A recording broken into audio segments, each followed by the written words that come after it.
Hello दोस्तों, कैसे हो आप सभी। आशा करते हैं आप सभी स्वस्थ होंगे। मैं आप सभी का अपने चैनल हिंदी क्लासेस में बहुत बहुत स्वागत करती हूँ। तो भाई हम यूनिट 6 कर रहे हैं जो अपनी उपन्यास की है। ठीक है, और ये सिलेबस भाई आपके यूजीसी नेट और हरियाणा प्रोफेसर के का सिलेबस है भाई। ठीक है, आज हमारा छठा उपन्यास रहेगा मैलाचल, जो कि फणीश्वर नाथ रेणु का है। ठीक है, तो देखते हैं। और भाई 1954 ईस्वी में इसका प्रकाशन हुआ था। ठीक है, मेला अंचल का। यह फणीश्वर नाथ रेणु का सर्वाधिक प्रसिद्ध व महत्वपूर्ण उपन्यास है। कौन सा भाई? मेला अंचल। ठीक है, यह उपन्यास 1954 में प्रकाशित हुआ था। इसमें पूर्णिया जिले के मेरीगंज गांव का विस्तृत तथा समग्र कथा इस प्रकार कही गई है कि अंचल ही नायक बन गया है। क्या भाई? इस उपन्यास में कौन सा गांव लिया गया? पूर्णिया जिले का मेरीगंज। ठीक है, काफी बार पेपर में पूछा गया है। तो गांव की विस्तृत तथा समग्र कथा इस प्रकार कही गई है कि अंचल ही क्या है? नायक बन गया है।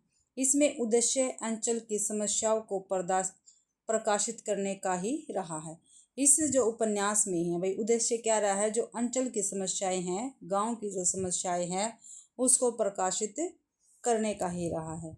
हालांकि उद्देश्य रचना प्रक्रिया में घुला हुआ है, ऊपर से चिपका हुआ नहीं दिखता। क्या भाई? जो उद्देश्य है इस गांव का, इस मैलाचल उपन्यास का, वो रचना प्रक्रिया में ही घुला हुआ है, ऊपर से चिपका हुआ नहीं दिखता। इसमें अंचल की सुंदरता और क्रूरता दोनों का ही गहरा चित्रण किया गया है। जातिवाद, अवसरवादी राजनीति, मठों और आश्रमों का पाखंड भी इसमें दिखाया गया। ये लाइन जो है ये काफ़ी बार पूछी गई है भाई। जातिवाद, अवसरवादी राजनीतिक, मठों और आश्रमों का पाखंड किस उपन्यास में दिखाया गया? तो किस में दिखाया गया भाई? मेला आंचल में। किसमें? मेला आंचल में, जो कि फणीश्वर नाथ रेणु का उपन्यास है और 1954 ईस्वी में प्रकाशित हुआ था। ठीक है, आगे है खास बातें। इस उपन्यास के विषय में जो खास बातें हैं वो देखते हैं हम। ठीक है, जो पेपर में काफ़ी बार पूछी जाती है, और आजकल तो पेपर वाले ऐसा पेपर बनाते हैं, बिल्कुल ही डीपली बनाते हैं, तो आपको अच्छी प्रकार से करना होगा। मेला आंचल से आंचलिक उपन्यास लेखन परंपरा का आरंभ माना जाता है। ठीक है भाई, आंचलिक उपन्यास लेखन परंपरा का आरंभ कब से माना जाता है? मेला आंचल से भाई। ठीक है, मलेरिया सेंटर की जमीन का क्षेत्रफल 1 एकड़ 10 डेसिमल। ठीक है भाई, जो मलेरिया सेंटर बना हुआ था उस जमीन का क्षेत्रफल कितना है? तो उसका 1 एकड़ 10 डेसिमल। ठीक है, पेपर में पूछा जा सकता है। गांव का नाम क्या है? मेरीगंज। ये तो काफ़ी बार पेपर में पूछा गया है। ठीक है, भौगोलिक स्थिति रोहतक स्टेशन से 7 कोस पूर्व कोसी नदी को पार करके। क्या है भाई? देखो ध्यान से देखना, पेपर में पूछा गया है ये भी। रोहतक स्टेशन से 7 कोस पूर्व कोसी नदी को पार करके। ठीक है, कौन आ जाएगा फिर? मेरीगंज गांव। हाँ जी, मेरीगंज गांव आ जाएगा। ठीक है, रोहतक स्टेशन से 7 कोस पूर्व कोसी नदी को पार करके। गांव का नाम अंग्रेज अफसर WG मोर्टिन के अपनी दुल्हन मेरी के नाम पर रखा था। ठीक है, अंग्रेज अफसर जो थे WG मोर्टिन, उसने अपनी दुल्हन मेरी के नाम पर इस गांव का नाम रखा था Meriganj. Malaria centre mister Mortein की ज़मीन पर बना है। जो मलेरिया सेंटर बना है, जो मैंने अभी बताया था ऊपर, 1 एकड़ 10 डेसिमल का। ठीक है, तो वो किसकी ज़मीन पर बना है? तो मोर्टिन की ज़मीन पे ही बना था। जो अंग्रेज अफसर था, जिसकी दुल्हन का नाम है, जिसकी पत्नी का नाम मेरी था, उन्हीं की ज़मीन पर भी मलेरिया सेंटर बना हुआ, क्योंकि जो इनकी पत्नी थी मोर्टिन की, वो मलेरिया की वजह से ही मर गई थी।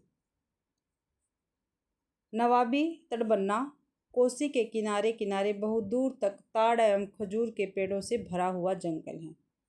इसे ही नवाबी तटबन्ना कहते हैं। ठीक है, नवाबी तटबन्ना पूछा जाए, नवाबी तटबन्ना किसको कहा गया है मेला आंचल में? तो कोसी के किनारे, जो कोसी नदी है उसके किनारे किनारे बहुत दूर तक ताड़ और खजूर के पेड़ों से भरा हुआ जंगल है और इसे ही नवाबी तटबंधा कहा गया है। गांव की मुख्य पैदावार, ठीक है, उसमें भाई कौन सी फसल पैदा होती है, तो धान, पाट, खेसारी। क्या भी धान, पाट, खेसारी पूछा जा सकता है पेपर में। गांव की मुख्य पैदावार क्या है, धान, पाट, खेसारी। गांव में अलग अलग जातियों के लोग अलग अलग टोली बनाकर रहते हैं, ठीक है। स्वयं को श्रेष्ठ दिखाने की होड़ रहती है, ठीक है। जो गांव में है भाई जितने भी लोग हैं अलग अलग जातियों के, वो अपनी अलग अलग टोली बनाकर रहते हैं और गांव में क्या है, एक दूसरे को श्रेष्ठ दिखाने की होड़ लगी रहती है। राजपूत टोली के लोग कायस्थ टोली को कैथ टोली कहते हैं, ये पेपर में आया हुआ है, ठीक है। राजपूत टोली के लोग कायस्थ टोली को क्या कहते हैं, कैथ टोली कहते हैं। गांव की अन्य जातियों के लोग मालिक टोला कहते हैं, ठीक है। कायस्थ टोली के लोग राजपूत टोली को सिपाही टोली कहते हैं, ठीक है। देखो भाई, जो राजपूत टोली के लोग हैं वो कायस्थ टोली को क्या कहते हैं, कैथ टोली, ठीक है। गांव की अन्य जातियों के लोग मालिक टोला कहते हैं इसको, और कायस्थ टोली के लोग राजपूत टोली को क्या कहते हैं, सिपाही टोली। भाई ये आपको ध्यान रखना है तीनों टोलियों के बारे में। मठ में सुबह बीजक शब्द का वाचन होता है, एक वहाँ पे मठ भी है भाई, इसमें सुबह सुबह क्या है, कबीर के बीजक शब्द का क्या होता है, वाचन किया जाता है।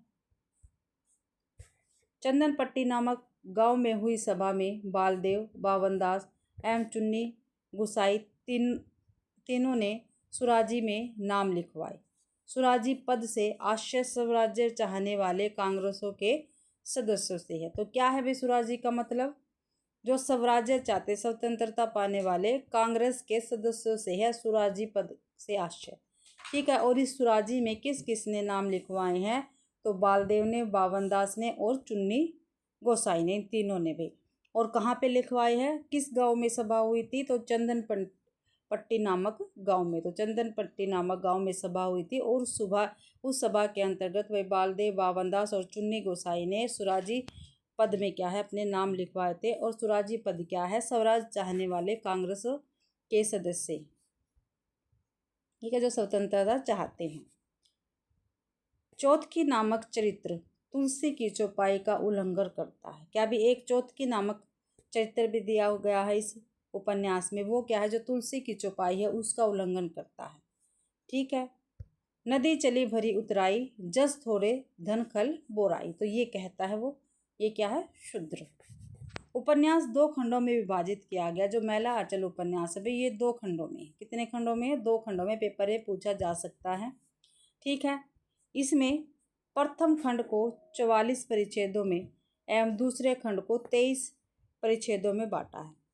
जो पहला खंड है उसको 44 खंडों में बांटा है और दूसरे खंड को 23 परिच्छेदों में बांटा है भाई, ठीक है। परिच्छेद है 23, दो खंड है और दो खंडों के अंदर क्या है, परिच्छेद है। अगर टोटल पूछा जाए तो 44 और 23 कितने हो गए, 67, ठीक है। तो इतने ये क्या हो गए, परिच्छेद हो गए। अलग अलग पूछा जाए तो 44 परिच्छेद किसमें, प्रथम खंड में है, 23 परिच्छेद किसमें है, दूसरे खंड में है भाई। नीचे महत्वपूर्ण परिच्छेदों की चर्चा की गई है। भाई नीचे क्या है, यहाँ पे जो दे रखा है, यहाँ पे जो महत्वपूर्ण है हमारे पेपर में पूछे जाते हैं उन परिच्छेदों की चर्चा हुई है।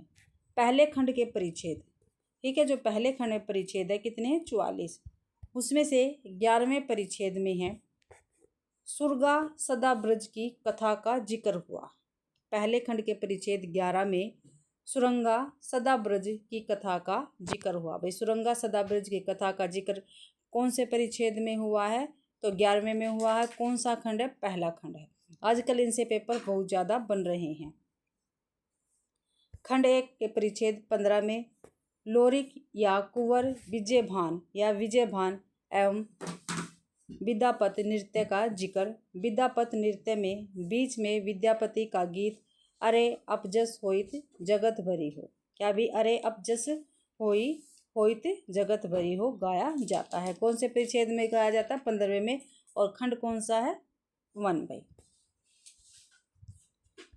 परिच्छेद 24 में भवभूति की रचना के पात्र माधव मालती का जिक्र है। क्या भाई? परिच्छेद 24 के अंतर्गत भवभूति की रचना के पात्र माधव मालती का जिक्र हुआ है। परिच्छेद 27 में पंत की कविता भारत माता का जिक्र हुआ है। ठीक है, तो पूछा जा सकता है पंत की कविता भारत माता का जिक्र कौन से उपन्यास में हुआ है? तो कौन से में हुआ भाई? मैला आंचल में हुआ है। और ये पूछ लिया जाए पंत की कविता भारत माता कविता का जिक्र मैला आंचल उपन्यास के कौन से परिच्छेद में हुआ? तो 27वें परिच्छेद में हुआ है भाई। भारत माता ग्राम वासनी खेतों में फैला सन श्यामल धूल भरा मैला सा आंचल। परिच्छेद 36 में हंस कुमार तिवारी की कविता का जिक्र है। क्या है भाई? परिच्छेद 36 में जो हंस कुमार तिवारी, उसकी कविता का जिक्र है। दुनिया फूस बटोर चुकी मैं दो चिंगारी दे दूंगा। क्या भाई? दुनिया फूस बटोर चुकी है मैं दो चिंगारी दे दूंगा। ये हंस कुमार तिवारी की कविता का जिक्र है और परिच्छेद 36 में किया गया है। तो भाई ये ब्लर हो गया है ये पेज।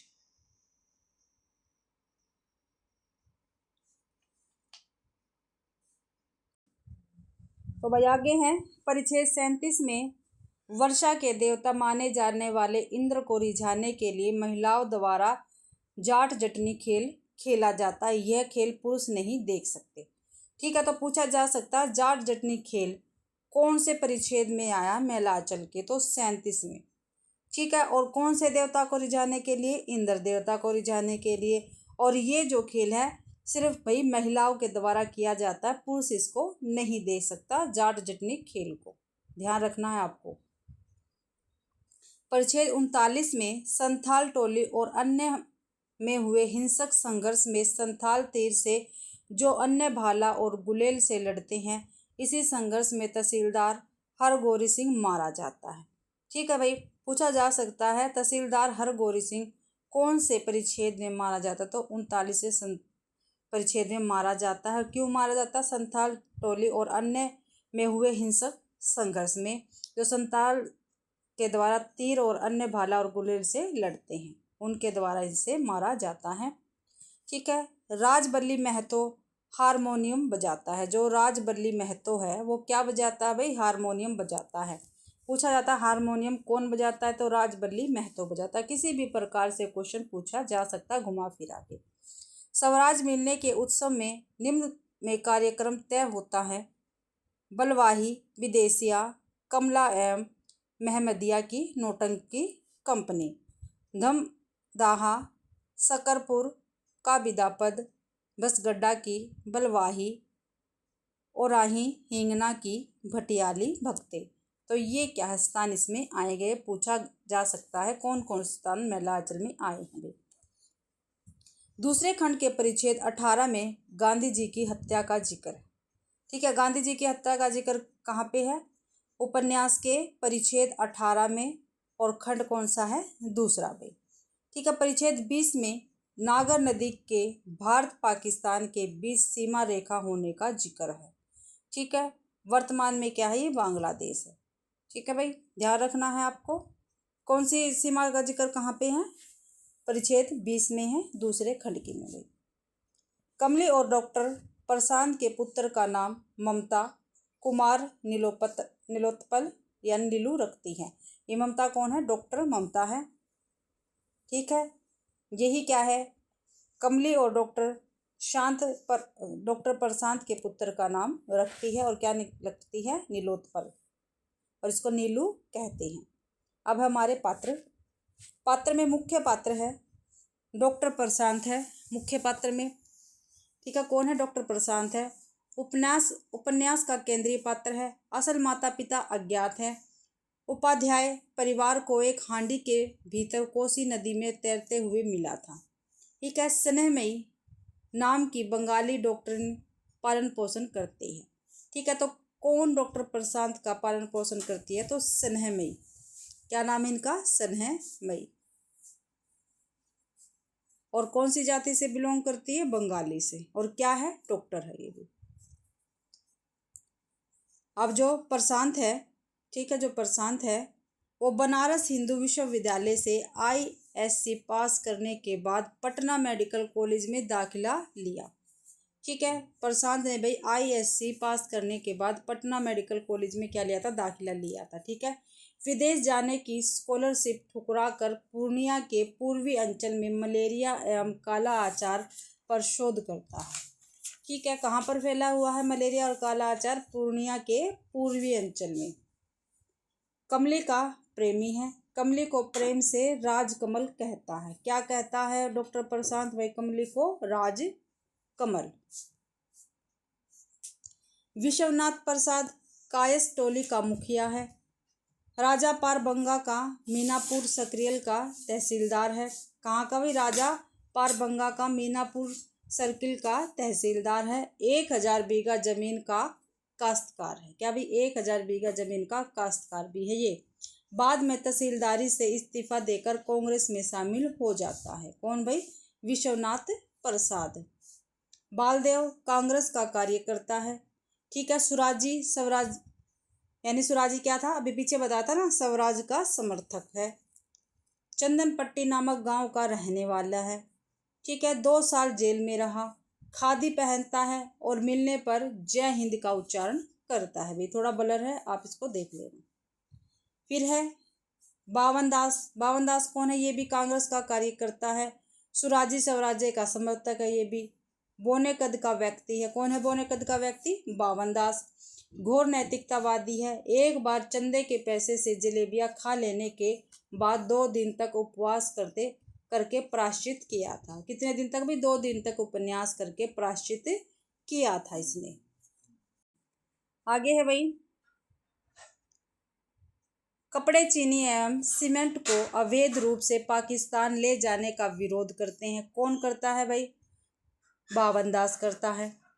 ठीक है, इन सामानों से लदी बैलगाड़ियों के नीचे कुचलकर मारा जाता है। बावन दास भाई कपड़े, चीनी और सीमेंट को अवैध रूप से पाकिस्तान ले जाने वालों का क्या करता है? विरोध करता है और उनकी गाड़ियों के सामने लेट जाता है और गाड़ियां उनके ऊपर से चढ़ा दी जाती है, जिसके कारण वो कुचलकर मारा जाता है। बावन दास। कालीचरण है, सोशलिस्ट पार्टी का कार्यकर्ता है, युवा वर्ग का प्रतिनिधि है, साहसी शोषण का विरोध करने वाला है। कौन भी? कालीचरण। ठीक है, डकैती के झूठे आरोप में जेल में बंद कर दिया जाता है, लेकिन वहां से फरार हो जाता है। कौन? कालीचरण। सोसाइटी पार्टी का कार्यकर्ता, ध्यान रखना आपको। फिर है कमली। तहसीलदार विश्वनाथ प्रसाद की पुत्री है और प्रशांत की प्रेमिका है। ठीक है, जो डॉक्टर प्रशांत है ना, उसकी प्रेमिका है। जो तहसीलदार है उसकी ये बेटी है। रोज शिव का पूजन करती है। ठीक है, शिव पूजन कौन करती है? भी कमली करती है। किसी अज्ञात बीमारी से ग्रस्त है, जिसका इलाज कराने में ही डॉक्टर से परिचय होता है। फिर है लक्ष्मी, मठ में दासी है। मठ के महंत द्वारा शारीरिक और मानसिक रूप से शोषित, बाद में बालदेव के साथ रहने लगती है। ठीक है, जो बालदेव था, एक पात्र का यहाँ पे जिक्र हुआ है बालदेव का। कहाँ पे हुआ है भाई?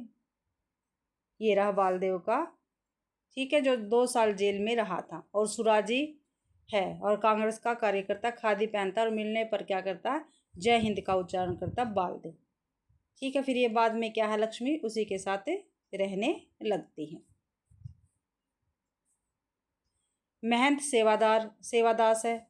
मेरीगंज के मठ का महंत है ये महंत सेवादास। पहले बहुत ज्ञानी साधु समझा जाता था, पर लक्ष्मीदासिन को लाने के बाद से लोग बुरा भला कहने लग गए थे।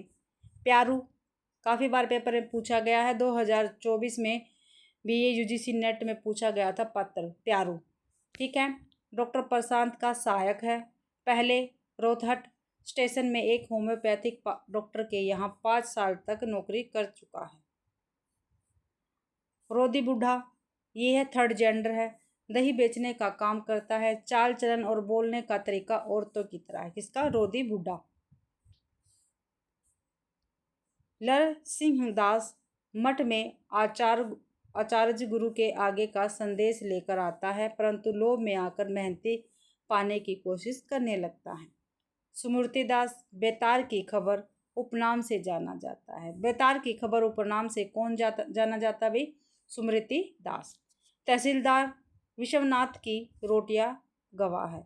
ठीक है। तहसीलदार विश्वनाथ की रोटियों का गवाह है, यानी गवाही की रोटी खाने वाला है सुमृति दास।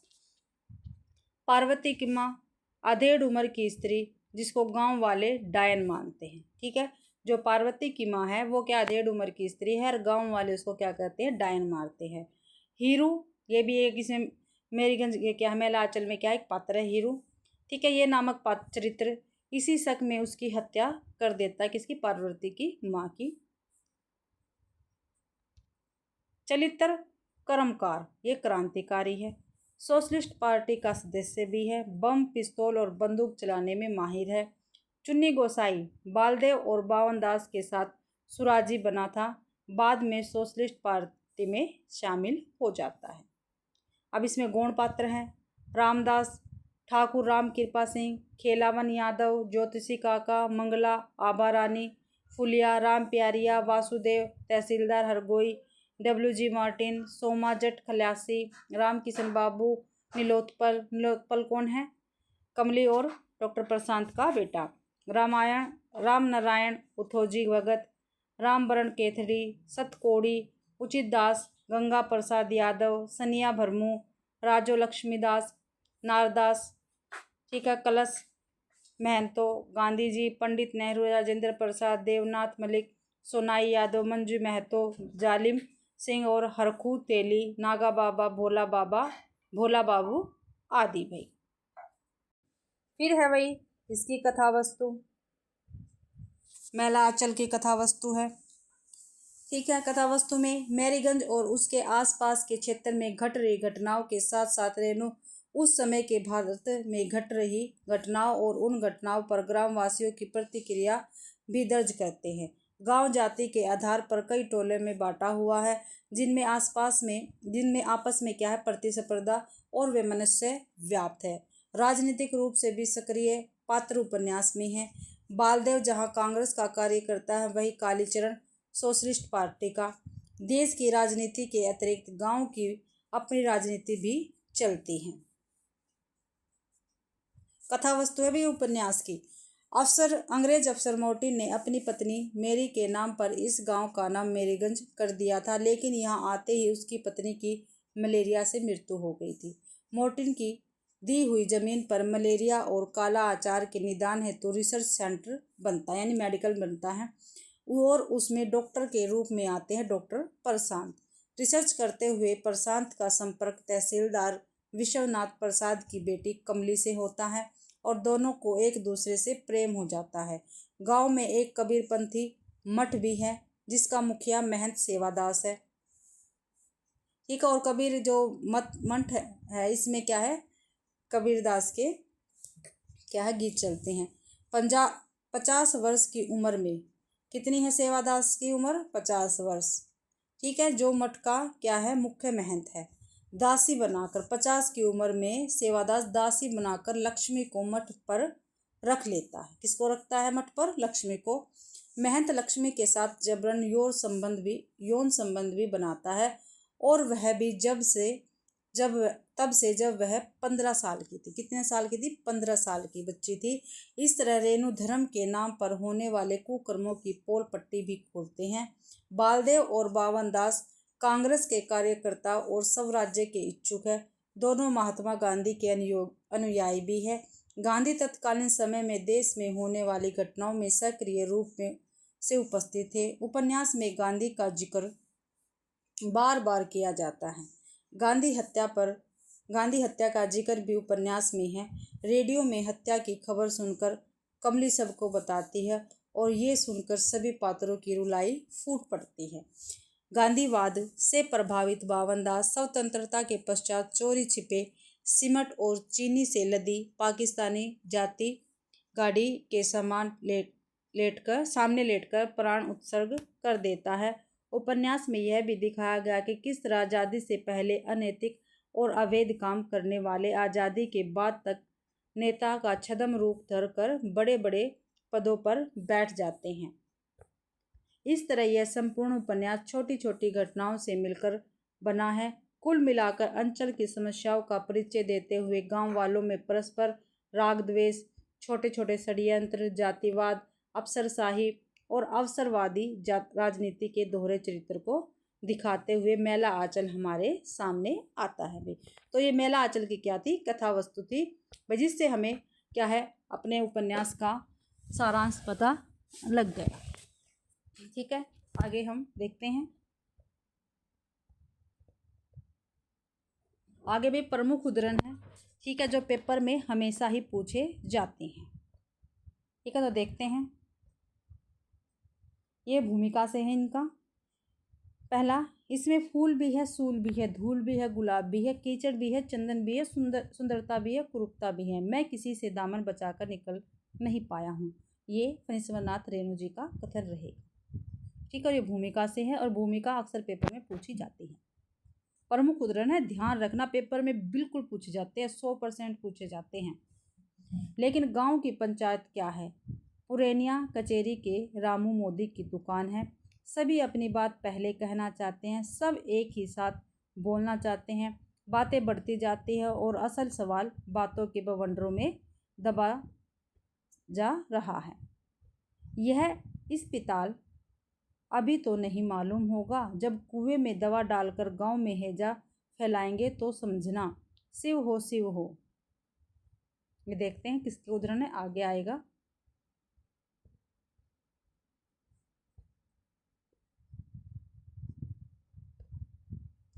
महात्मा जी खुद मेला साफ करते थे। किसकी बात हो रही है यहाँ पे, महात्मा जी के बारे में, महात्मा गांधी के बारे में। जहाँ सफाई रहती है वहाँ का आदमी भी साफ रहता, मन साफ रहता है। साहब लोगों को देखिए, उनके देश का गाछ वृक्ष भी साफ रहता है। ये बालदेव की पंक्ति उदाहरण है भाई, ये भी बालदेव का है उदाहरण। ठीक है, और जो हमारे नीचे आए हैं उदाहरण, ठीक है, 2, ठीक है, ये वाले भी, ये दोनों भी किसके हैं, लेकिन गांव की पंचायती बावनदास के। ये है अस्पताल, ये भी बावनदास का, और इसमें फूल भी है, सूल भी है, फणीश्वरनाथ रेणु जी का उदाहरण रहेगा भाई। आगे है,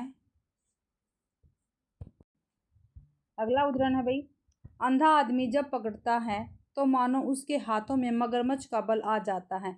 अंधे की पकड़ लाख जतन करो, मुट्ठी टस से मस नहीं होगी, हाथ है या लोहार की संगनी।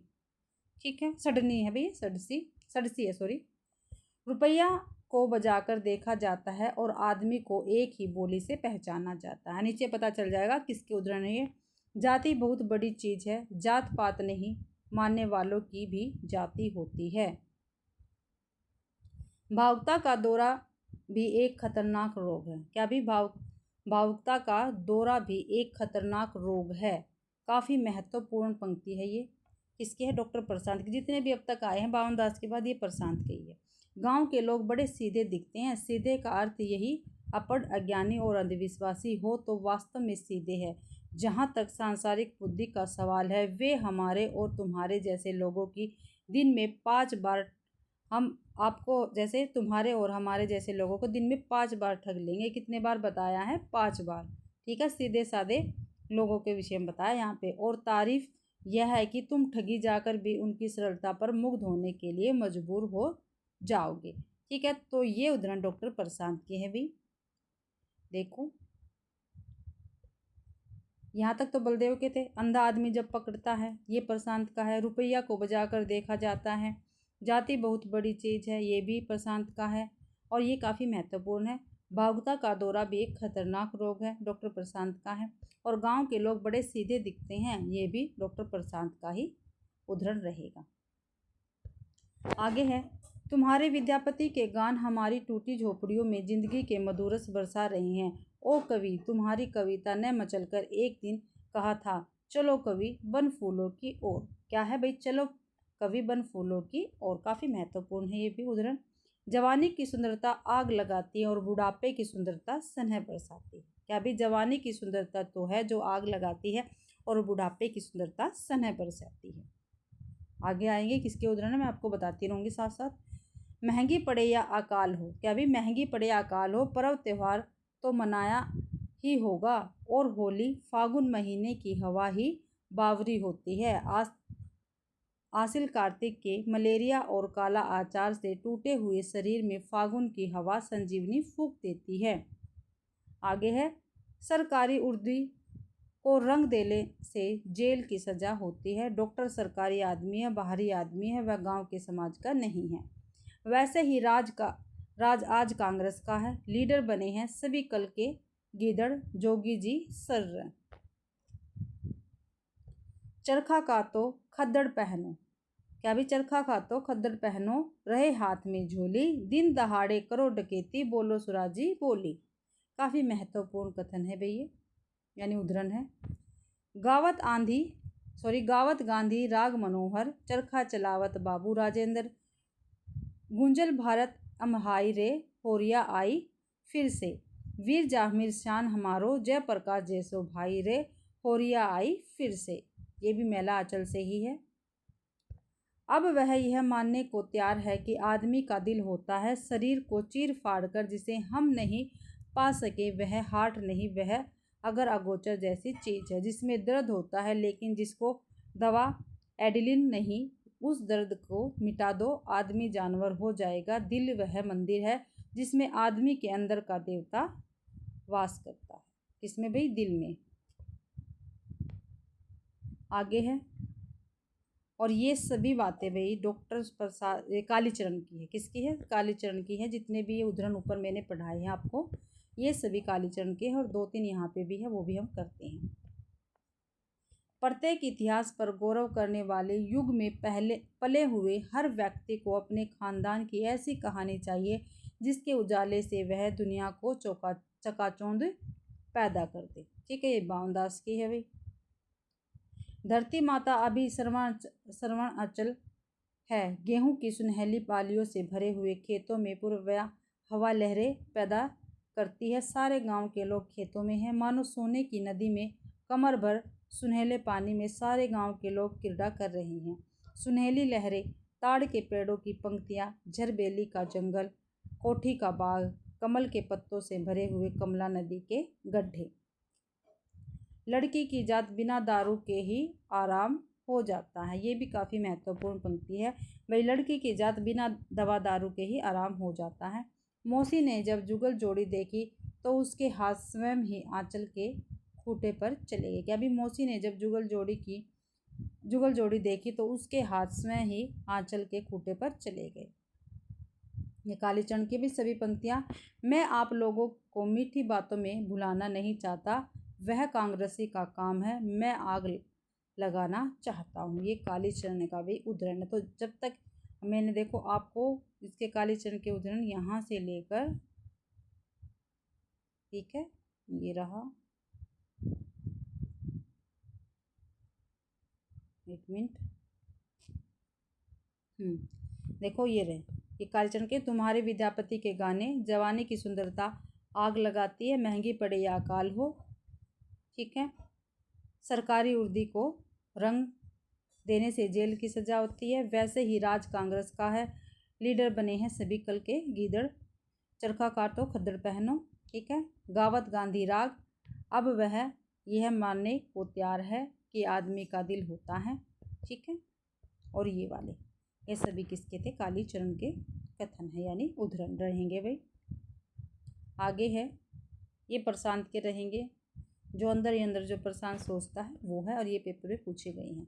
रोज डिस्पेंसरी खोलकर शिव जी की मूर्ति पर बेलपत्र चढ़ाने के बाद संक्रामक और भयानक रोगों के फैलने की आशा में कुर्सी पर बैठे रहना, अथवा अपने बंगले पर सैकड़ों रोगियों की भीड़ जमा करके रोगों की परीक्षा करने के पहले नोटों और रुपयों की परीक्षा करना, मेडिकल कॉलेज के विद्यार्थियों पर पांडित्य की वर्षा करके अपने कर्तव्य की इतिश्री समझना, और अस्पताल में कराते हुए गरीब रोगियों के रुदन को जिंदगी का एक संगीत समझकर उपभोग करना ही डॉक्टर का कर्तव्य नहीं है।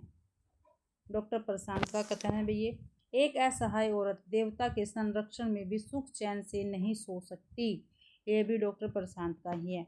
अरे जिंदगी क्रांति में बिताई जा, दुनिया के पूंजीवाद को दुनिया से मिटाए जा। जात क्या है? जात दो ही है, एक गरीबी और दूसरी अमीरी। ये भी काफ़ी महत्वपूर्ण उदाहरण है भाई, और डॉक्टर प्रशांत का है। डॉक्टर यहाँ की गरीबी और बेबसी को देखकर आश्चर्यचकित होता है। वह संतोष कितना महान है जिसके सारे यह वर्ग जी रहा है। आखिर वह कठोर विधान है जिसने हजारों हजार शोधितों को अनुशासन में बांध रखा है। कानून बनने के पहले ही कानून को बेकार करने के तरीके गढ़ लिए जाते हैं। क्या करेगा वह संजीवनी बूटी खोजकर, उसे नहीं चाहिए संजीवनी। भूख और बेबसी से झटपटाकर मरने से अच्छा है मैलिग्नेंट मलेरिया से बेहोश होकर मर जाना। तिल तिल कर घुल घुल कर मरने के लिए उन्हें जिलाना बहुत बड़ी क्रूरता होगी। सुनते हैं महात्मा गांधी ने कष्ट से तड़पते हुए बछड़े को गोली मारने की सलाह दी थी। वह नए संसार के लिए इंसान को स्वच्छ और सुंदर बनाना चाहते था। यहाँ इंसान है, इंसान है कहाँ? यहाँ इंसान है कहाँ? व्यंग्य भैया। अभी पहला काम है जानवरों को इंसान बनाना। भाई यहाँ पे इंसान नहीं रहते, यहाँ पर जानवर रहते हैं। और सबसे पहला काम है भाई जानवरों को इंसान बनाना। काफ़ी महत्वपूर्ण उदाहरण रहेगा ये। ठीक है, डॉक्टर का रिसर्च पूरा हो गया, एकदम कंप्लीट। वह बड़ा डॉक्टर हो गया, डॉक्टर ने रोगों की जड़ पकड़ ली है। ठीक है, और सभी प्रशांत का चिंतन है भाई। और प्रशांत क्या है? हमारे महिलांचल में डॉक्टर हैं।